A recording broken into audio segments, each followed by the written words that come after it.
स्वागत है आपका आपके अपने YouTube channel Arihant Hindi education में।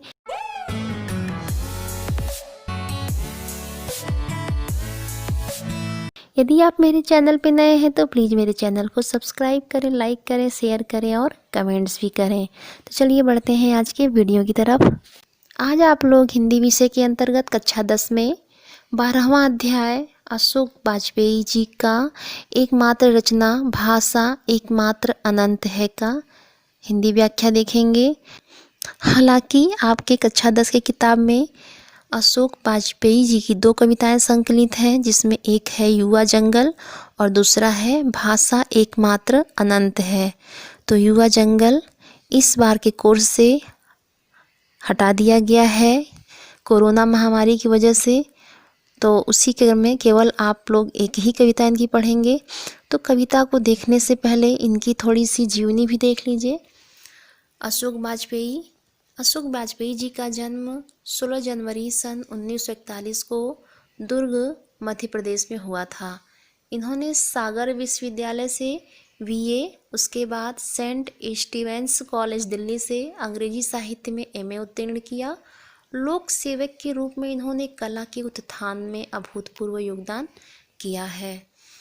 अशोक वाजपेयी जी की अब तक स्वलिखित और संपादित 33 कृतियाँ प्रकाशित हो चुकी हैं, जिनमें शहर अब भी संभावना है 1966 ईस्वी में, एक पतंग अनंत में 1984 ईस्वी में, अगर इतने से 1986 में, तत्पुरुष 1989, कहीं नहीं वही 1991 ईस्वी, बहुरी अकेला 1992 ईस्वी, थोड़ी सी जगह 1994 ईस्वी, घास में दुबका आकाश 1994 ईस्वी, आमिन्यो 1995, जो नहीं है 1996, अभी कुछ और 1998 और समग्र कविताओं का संचयन तिनका तिनका, ये 2 खंडों में 1996 में प्रकाशित कृतियाँ हैं।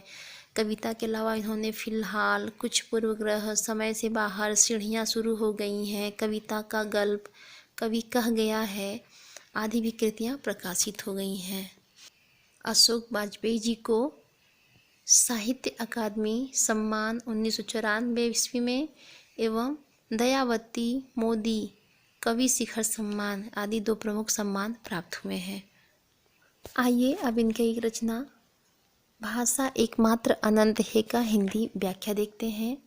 फूल झड़ता है, फूल शब्द नहीं, बच्चा गेंद उछालता है, सदियों के पार लोकती है उसे एक बच्ची।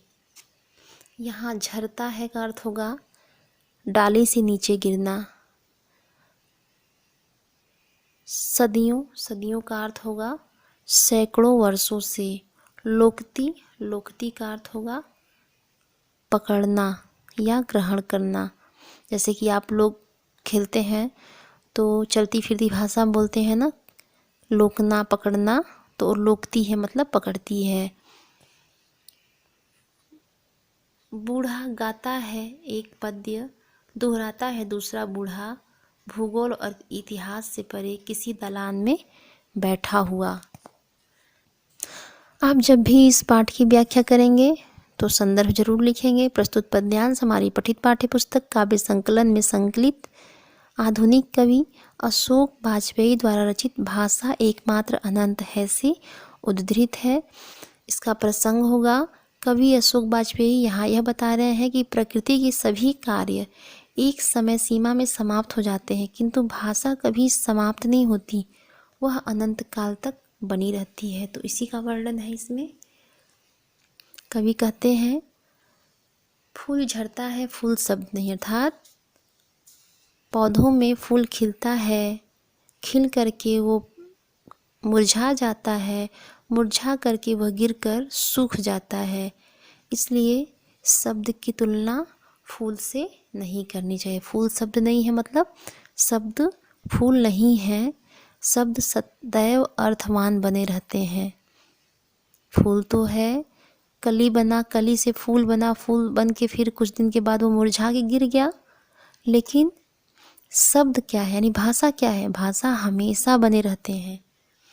इस तरह के कार्य संसार में अनेक ऐसे ऐसे कार्य हैं जो संपन्न होते हैं, किंतु सब सीमित काल के लिए होते हैं, यानी थोड़े समय के लिए होते हैं। जैसे बच्चा गेंद उछालता है, नहीं, कोई एक बच्चा है गेंद उछाल रहा है, यह काम हमेशा हर बच्चा करता है। नहीं, जो भी बच्चा, आज आप बच्चे हैं, कल आप बड़े हो जाएंगे, उसके बाद आप बूढ़े हो जाएंगे, फिर समाप्त, यानी आपकी मृत्यु हो जाएगी।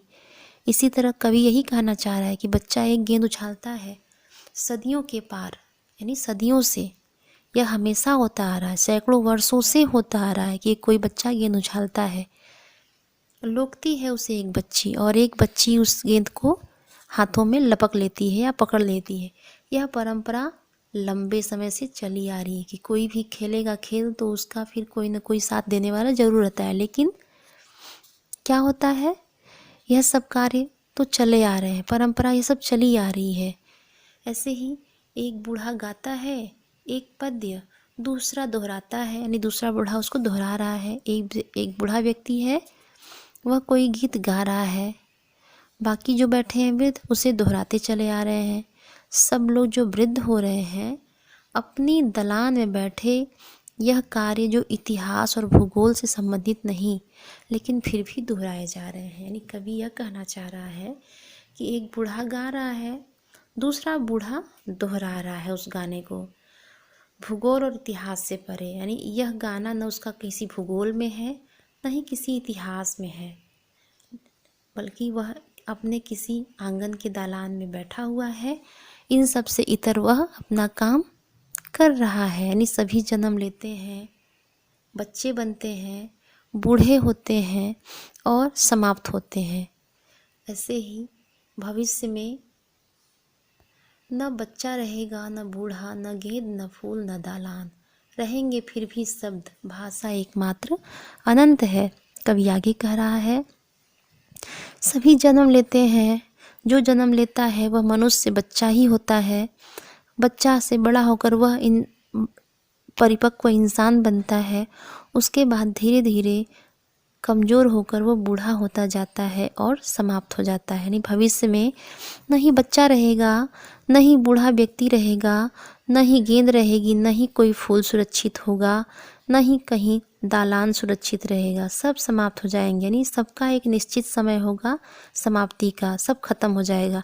किंतु शब्द यानी भाषा वो हमेशा रहता है, वो चिरजीवी है, वह सदैव अपने अस्तित्व में बना रहेगा, क्योंकि शब्द कभी समाप्त नहीं होते। यानी जो शब्द आज कहा जाएगा वह आने वाले समय में इतिहास बन जाएगा, आने वाली पीढ़ियाँ उसको पढ़ेंगी, उसको जानेंगी, उस शब्द को दोहराएंगी। इस तरह भाषा कभी समाप्त नहीं होता। सभी उत्पन्न होने वाली वस्तुओं कार्य का आधार द्रव्य है, किंतु शब्द या भाषा का आधार भाव या भाषा ही है, इसलिए भाषा चिरजीवी है। आज के लिए इतना ही, धन्यवाद।